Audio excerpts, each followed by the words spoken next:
Assalamualaikum warahmatullahi wabarakatuh. Pada kesempatan kali ini, saya dan teman-teman saya yang lain akan mempresentasikan atau akan memaparkan hasil dari kerja kelompok kami dengan judul Analisis Sentimen Komentar Publik di Twitter terhadap penolakan RUU TNI menggunakan metode Random Forest. Nah, sebelum saya jelaskan materinya, izinkan saya terlebih dahulu untuk memperkenalkan anggota kelompok saya. Yang pertama itu ada Dulfadela, itu saya sendiri, kemudian ada Fitrianas, ada Aufa Davira, ada Cid Zahara, dan terakhir ada Dea Fadila. Nah, selanjutnya adalah outline ataupun pembahasan apa aja yang akan kami jelaskan pada video presentasi ini. Yang akan kami jelaskan itu ada 4 pembahasan. Yang pertama ada uraian proyeknya, kemudian dilanjutkan dengan permasalahan, kemudian ada tujuannya dari penelitian ini itu apa gitu. Kemudian yang terakhir adalah alur pengerjaan proyeknya seperti apa. Ada beberapa lama lagi, saya langsung menjelaskan pembahasan yang pertama, yaitu uraian proyeknya. Nah, uraian proyek yang pertama itu berisi tujuan. Jadi apa tujuan dari penelitian ini? Tentu tujuan proyek ini ataupun penelitian ini untuk menganalisis sentimen publik terhadap RUU TNI yang menimbulkan banyak sekali pro dan kontra di Twitter pertama. Kemudian uraian yang kedua itu data dikumpulkan di Twitter dengan hashtag terkait. Contohnya itu seperti hashtag cabut RUU TNI. Kemudian diproses melalui 3 tahapan. Yang pertama itu ada tahapan transformasi, kemudian dilanjutkan dengan tahapan tokenizing, dan yang terakhir adalah tahapan filtering. Kemudian uraian yang selanjutnya adalah sentimen tersebut yang nantinya akan diklasifikasikan ke dalam 3 kategori. Ada kategori positif, negatif, dan netral. Menggunakan apa? Menggunakan algoritma yang dipilih, yaitu algoritma Random Forest. Kemudian uraian yang selanjutnya atau sekaligus yang terakhir adalah hasil analisis ini diharapkan dapat memberikan gambaran umum terkait dengan opini publik dan menjadi bahan pertimbangan bagi pembuat kebijakan. Jadi sudah di-highlight tuh hasilnya itu berupa opini publik gitu. Jadi opini publik kan sangat penting dan prioritas daripada si pembuat kebijakan. Kemudian yang selanjutnya adalah pembahasan tentang permasalahan kenapa ataupun latar belakang kenapa judul ini diangkat dan alasan kenapa media sosial yang dipilih itu adalah Twitter.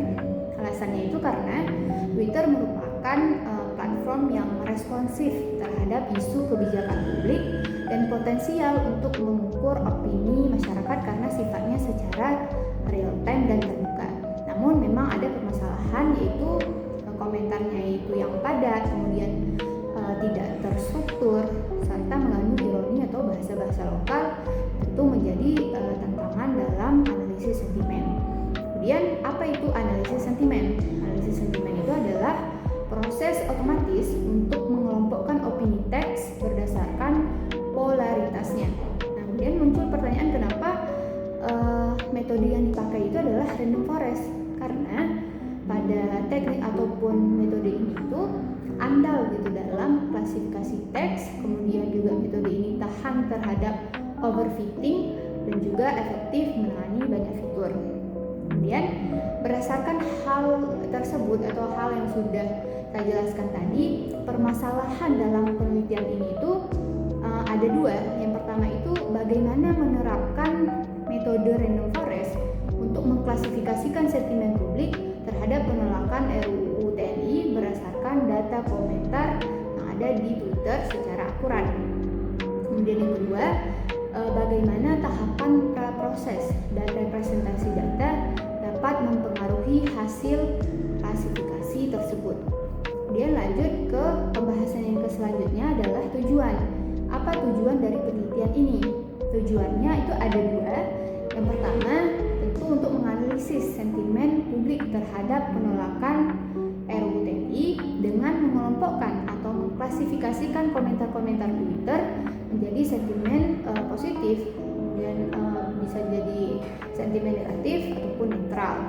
Kemudian tujuan yang kedua adalah untuk mengevaluasi efektivitas metode random forest dalam menangani data teks yang tidak terstruktur, kemudian singkat dan penuh nuansa seperti ironi, sarkasme, atau bahasa lokal dalam konteks analisis sentimen di media sosial. Jadi tujuan kedua ini lebih mengevaluasi seberapa efektif metode random forest ini dalam menangani data teks. Kemudian pembahasan selanjutnya adalah alur pengerjaan proyek yang akan dijelaskan oleh teman saya.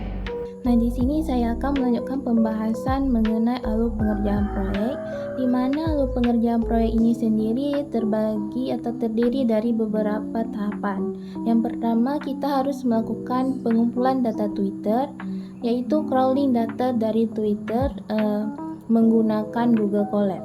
Nah, langkah awal atau langkah pertama yang kita butuhkan yaitu kita harus mengambil API Twitter untuk mengumpulkan data tweet yang terkait dengan penolakan RUU. Kemudian kita juga perlu menentukan atau memilih kata kunci sesuai dengan judul kita.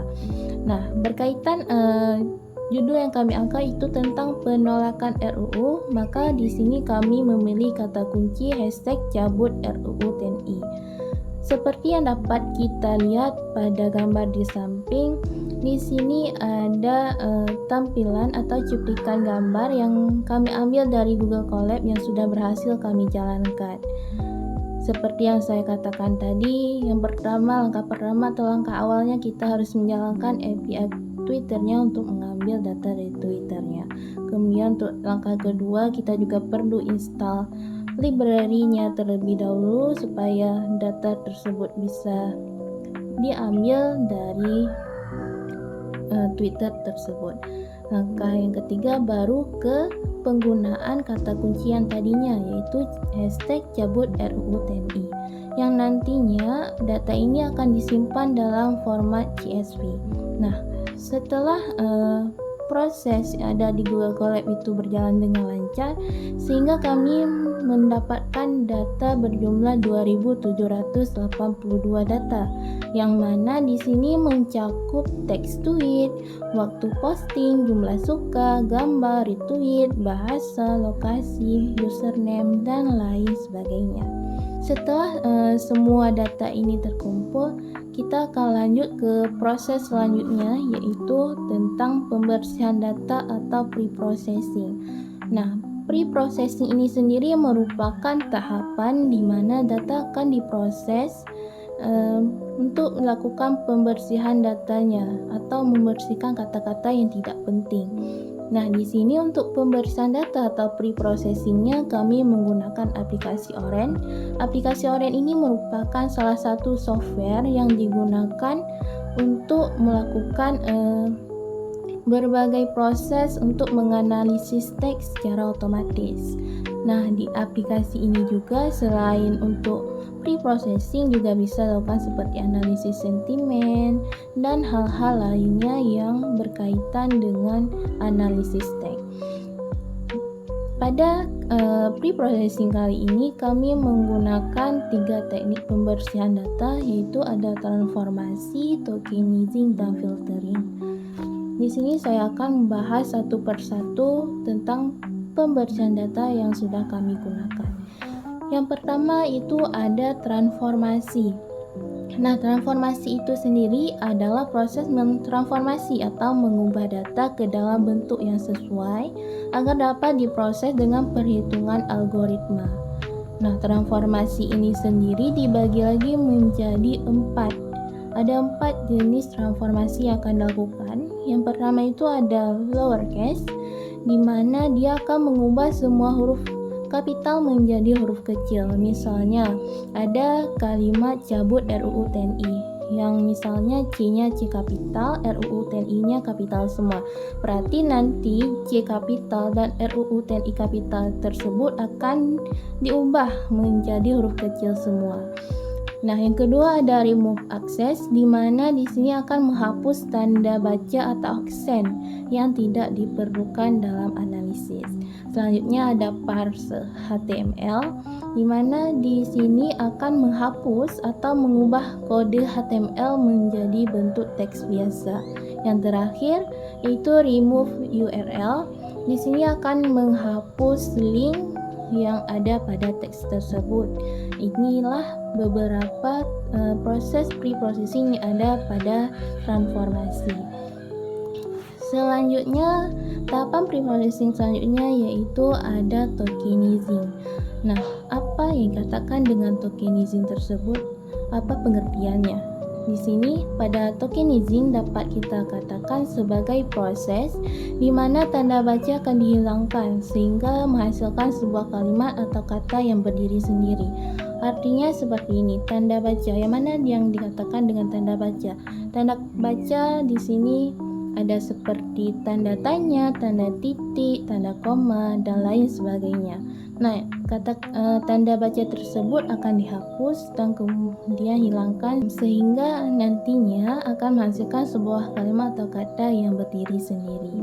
Selanjutnya ada filtering. Filtering ini merupakan tahapan yang bertujuan untuk menghilangkan kata umum yang biasa sering muncul dalam jumlah banyak dan tidak memiliki makna menggunakan algoritma stop list dan juga word list. Stop list ini merupakan membuang kata yang kurang penting. Kata yang kurang penting itu dapat kita definisikan seperti ke, dan, di, dan lain sebagainya. Sedangkan word list itu menyimpan kata penting, yaitu kata-kata yang seperti cabut, RUU, TNI, itu merupakan kata-kata yang penting. Nah, setelah melalui beberapa tahapan pre-processing yang dilakukan di Oren, di sini kami sudah mendapatkan data bersihnya, yaitu sebanyak 2.704, di mana data ini nantinya akan dilanjutkan pada tahapan selanjutnya atau alur pengerjaan selanjutnya, yaitu untuk dilakukan analisis sentimen.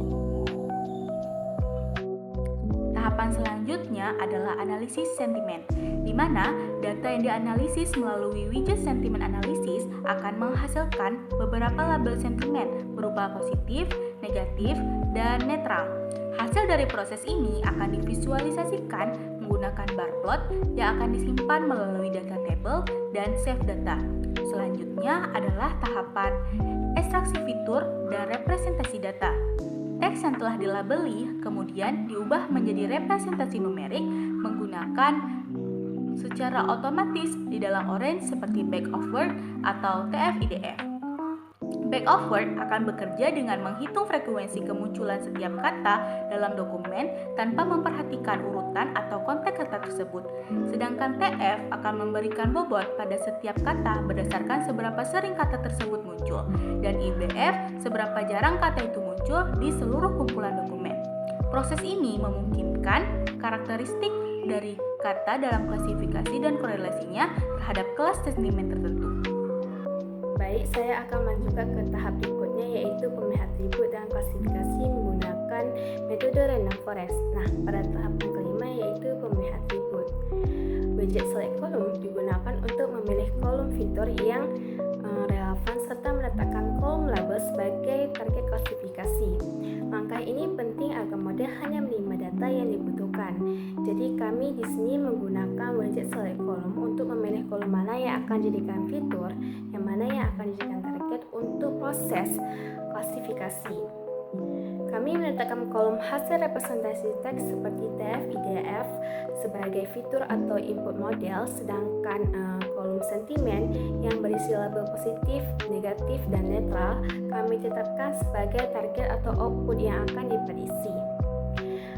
Kenapa pemilihan atribut ini sangat penting? Karena kalau semua kolom dimasukkan ke dalam model, termasuk yang tidak relevan seperti username, waktu posting, jumlah retweet, dan jumlah like, model bisa jadi bingung dan kualitas predisinya menurun. Dengan memilih hanya fitur-fitur penting, ini sangat membantu model supaya fokus belajar dari data yang benar-benar punya pengaruh terhadap sentimen. Setelah terlihat sederhana, namun tahapan ini sangat penting. Ibaratnya jika kita ingin memasak, kita tidak memakai semua bahan yang ada di dapur. Kita hanya memakai bahan yang diperlukan saja agar makanan tersebut enak dan bisa dikonsumsi dan sesuai. Nah, setelah atribut ditentukan, kami melakukan proses klasifikasi menggunakan algoritma random forest. Nah, metode random forest ini dipilih karena kemampuannya dalam menangani dataset besar, mencegah overfitting dan menghasilkan performa yang stabil. Random forest ini bekerja dengan membangun sejumlah pohon keputusan dan mengambil hasil mayoritas sebagai prediksi akhir. Adapun cara kerja random forest ini, yang pertama, data latih diacak dan dibagi untuk membangun beberapa pohon. Kedua, setiap pohon hanya menggunakan sebagian fitur yang dipilih secara acak.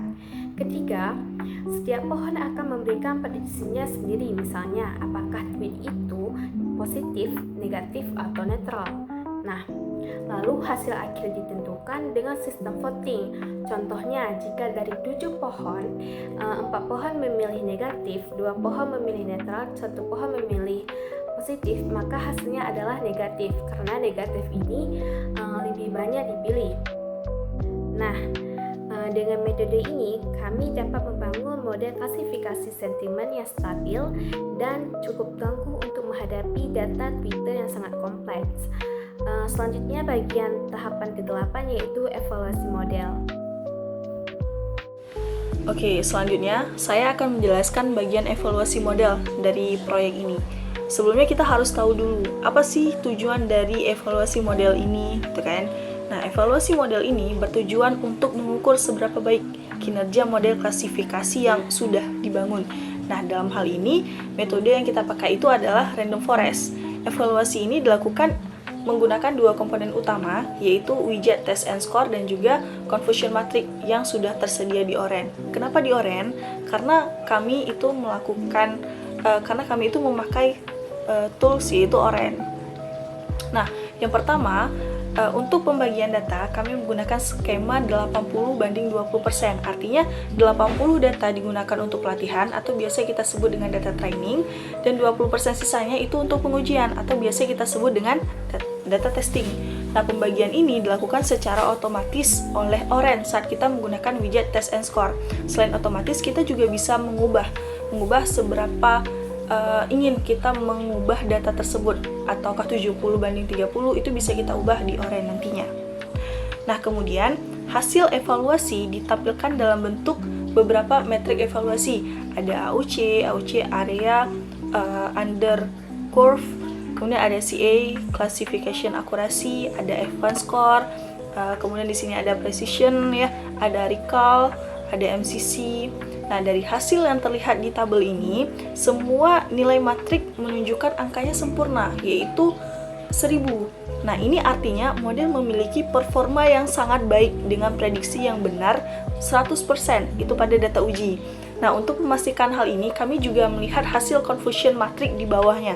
Confusion matrix ini memperlihatkan distribusi prediksi model terhadap data aktual untuk 3 kelas, yaitu negatif, netral, dan juga positif. Nah, pada confusion matrix ini, contohnya itu gini, 4040 data yang sebenarnya negatif, seluruhnya diprediksi sebagai negatif. Ada 5000 data netral, juga semuanya diprediksi netral. 1780 data positif, juga diprediksi positif. Tidak ada satupun data yang salah prediksi. Semua nilai yang berada di luar diagonal matriks adalah 0. Artinya tidak ada false positif maupun false negatif gitu. Jadi kita analisis lebih lanjut untuk satu kelas, misalnya kelas positif. Jadi sebelum itu di matrik itu ada yang namanya TP, FP, FN, dan juga TP. Kalau di contoh dalam kelas positif ini, true positif dari kelas positif itu ada 1780. Karena semua positif itu diprediksi positif. Sedangkan FP, FN-nya itu 0 dan TN itu sisanya. Nah, kemudian hal ini berlaku juga untuk kelas lain. Karena semua kelas prediksinya tepat, kita dapat simpulkan bahwa model ini memang sangat akurat dan sangat baik untuk data yang digunakan saat ini. Namun, perlu dicatat juga bahwa performa sempurna seperti ini bisa menandakan data yang sangat bersih atau model terlalu menyesuaikan diri terhadap data, atau biasa kita sebut dengan overfitting, sehingga tetap perlu diuji terlebih lanjut pada data baru yang berbeda nanti. Oke, next. Setelah model dinyatakan layak berdasarkan evaluasi sebelumnya, langkah selanjutnya adalah menerapkan model tersebut pada data baru menggunakan widget yang namanya prediction di dalam Oren. Oke, data baru ini merupakan data mentah yang memiliki label sentimen, sehingga tugas model adalah memprediksi apakah data tersebut termasuk dalam kategori negatif, netral, atau positif. Oke ya. Setelah proses prediksi selesai, hasilnya kemudian divisualisasikan menggunakan widget pivot table namanya, seperti yang ditampilkan pada gambar berikut, pada gambar ini ya. Nah, di sini terlihat bahwa dari totalnya itu 2.704 data, di mana 1.009 data itu diprediksi sebagai sentimen negatif, 1.248 itu sebagai netral, dan 447 sebagai positif. Oke ya, tidak ada prediksi yang tumpang tindih di sini. Artinya setiap data itu berhasil diklasifikasikan ke dalam satu dari 3 kelas dengan jelas. Nah, distribusi ini kemudian bisa divisualisasikan lebih lanjut dalam bentuk grafik batang agar mudah dibaca dan dianalisis. Kemudian slide selanjutnya ini menampilkan hasil prediksi model yang telah kita terapkan ke data baru, kemudian divisualisasikan dalam bentuk grafik batang. Nah, di sini terdapat 3 grafik batang yang masing-masing mewakili kategori sentimen, yaitu ada biru untuk sentimen negatif ya, di sini ada keterangannya bisa kita lihat bersama. Kemudian ada merah untuk netral dan hijau untuk positif. Dari grafik ini terlihat bahwa jumlah data terbanyak berada pada kategori netral, disusul oleh negatif, dan yang paling sedikit adalah positif. Nah, hal ini menunjukkan bahwa mayoritas opini publik terhadap RUU TNI bersifat netral. Artinya mereka tidak secara eksplisit menyatakan penolakan maupun dukungan. Gitu. Visualisasi ini sangat membantu dalam memahami sebaran opini publik secara cepat dan intuitif. Dengan melihat grafik, kita bisa mengetahui kecenderungan respon masyarakat secara keseluruhan. Grafik seperti ini juga sangat berguna dalam laporan atau pengambilan keputusan karena lebih komunikatif dibandingkan dengan angka-angka saja. Kemudian berikut merupakan referensi-referensi yang kami ambil. Ada beberapa referensi yang memang sangat bagus diambil untuk judul analisis sentimen ini. Gitu. Terima kasih. Sekian dari kelompok kami. Jika ada kekurangan kami mohon maaf. Wassalamualaikum warahmatullahi wabarakatuh.